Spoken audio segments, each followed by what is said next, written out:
Hello everyone, welcome back to another video. Now we just found out a ton of new information about Star Wars Squadrons before its gameplay reveal here in a couple days. There have been a number of different websites that have been interviewing EA and some of the developers, and we have been getting tons of new details about this game. So in this video, I'm going to be going over some of the major points that we have learned so far. So for starters, the gameplay will be revealed on June 18th during EA Play. It will be airing around 4 p.m. Pacific Standard Time, so depending on where you live on the world, your time zone may vary. For me, this will be 7 p.m. Eastern Standard Time, so that is when we can expect to get our first glimpse of new gameplay.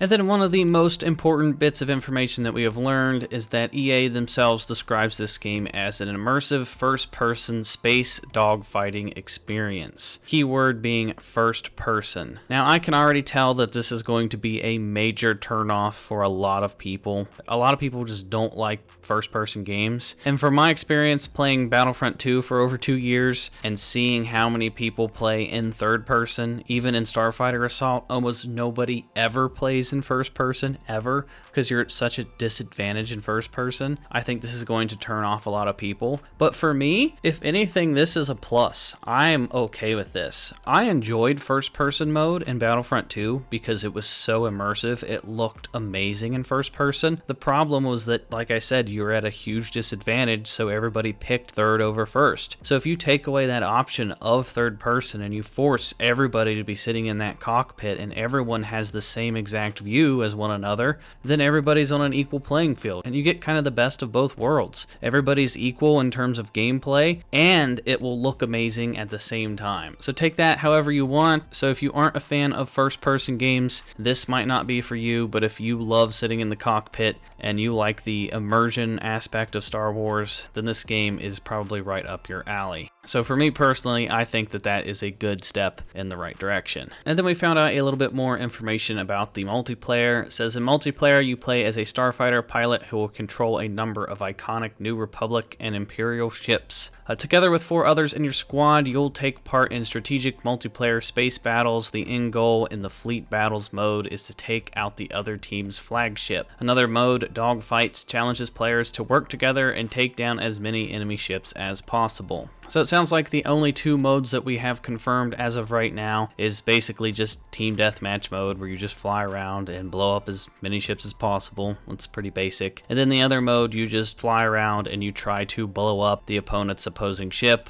And then you can, I guess, choose between attacking and defending. But the fact that you can only have 10 people in a lobby, 5 on each team, I don't like the way that that sounds. I think that that needs to be a lot higher. Unless they're just completely filling it up with AI and you're flying around and you're taking out AI ships, I don't think that 5 versus 5 is enough at all. And if there are no AI ships, I think it's going to feel very empty. So I'm not a big fan of 5 versus 5 combat. And then we found out that there is customization options in this game, which is a plus in my opinion. It says players will unlock new weapons, hulls, engines, and shields as they rank up. The cosmetic items, meanwhile, can be applied to your cockpit, your ship exterior, while you can also change the look of your fighter pilot. Squadrons will take players to never before seen parts of the Star Wars galaxy, including Yavin Prime and Galatan, I think is how you pronounce that. So that is a good thing. I said that I wanted some cosmetic items, so I'm glad that you can at least change your appearance and change the way that your ship looks. So that's always a plus. And then this is yet another big feature, and it is that this game will include crossplay. So it will have crossplay between PS4, Xbox One, PC, and virtual reality. So this is indeed a good thing. I am all for crossplay in games because it makes games last longer in the long run. When servers tend to die out and the game gets a bit older, you can still be able to find matches fairly easy because you will be put in lobbies with all the consoles. Now, it is a huge disadvantage when you're facing PC players on console, so hopefully they have the option to turn that on and off. And then I would imagine that virtual reality players are probably going to be at an even more of a disadvantage because they have to look around with their head and move their headset accordingly. I mean, I guess that could be an advantage. I mean, I really don't know. I guess we'll have to wait and see. But I do think think that that is a pretty good feature that they're adding, and you will be able to play with your friends if they're on a different console. And then we learned that in terms of single player, it's set after the events of the Return of the Jedi, during the final days of the Empire, and the beginning of the New Republic. So this game is set after the events of Episode 6. After the Death Star 2 was destroyed, it sort of takes place right in that same time period as the Battlefront 2 campaign. So this is closer to the original trilogy. It's right as the original trilogy ended, so this is more of the original trilogy time period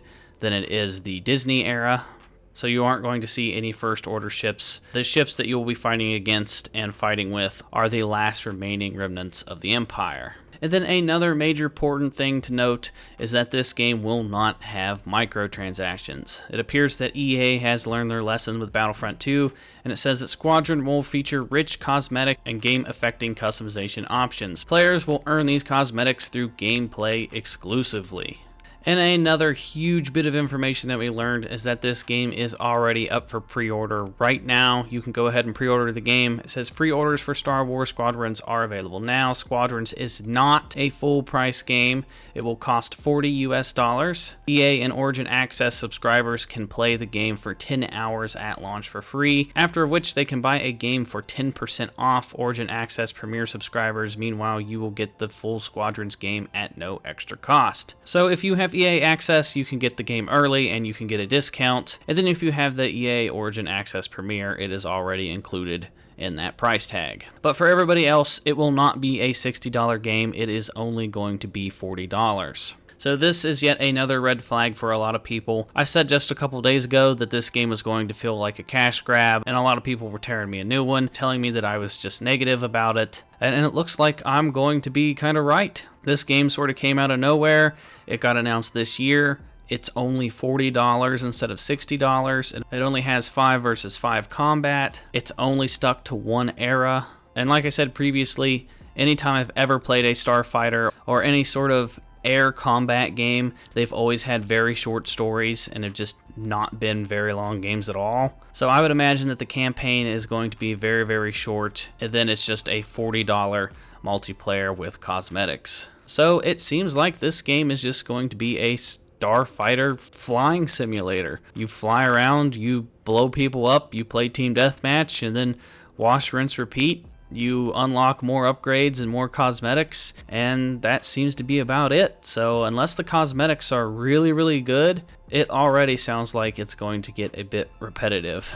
It just doesn't sound like there's going to be that much to do. And with them only giving it a $40 price tag shows me that EA isn't that confident in their own game to begin with. And then up on Steam, it already shows what you get for pre-ordering if you decide to pre-order the game now. You get a number of different cosmetics. So if you pre-order the game, you get a New Republic Recruit Flight Suit, which is epic rarity. You get the Imperial Ace Flight Suit, which is epic. The New Republic Recruit Starfighter skin. You get the Imperial Ace Starfighter skin. New Republic Recruit decal, and then the Imperial Ace decal. So who knows what those even look like, or where you can even put the decals and whatnot. I wouldn't imagine that your pilot outfit makes that much of a difference, since the game is in first person. You can't see what your character is even going to look like anyway. So I can't imagine that customizing your pilot is going to play that big of a role in this game's customization. So I mean, think about it. If you're sitting in a cockpit and you're looking out into space and you're in the middle of dogfights, you're not going to be paying much attention to what your pilot looks like. But that does it for all the major bits of information that we have so far, guys.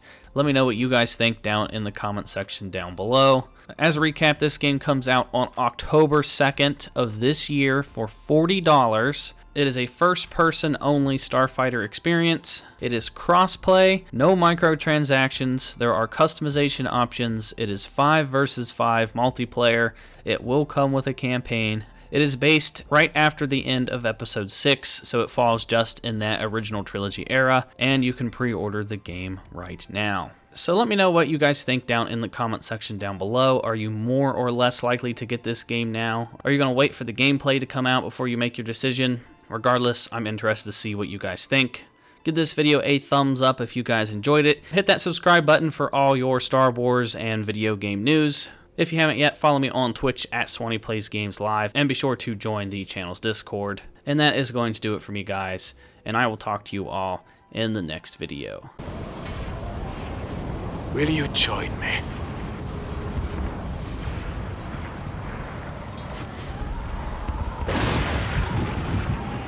Accept your fate. I grow impatient.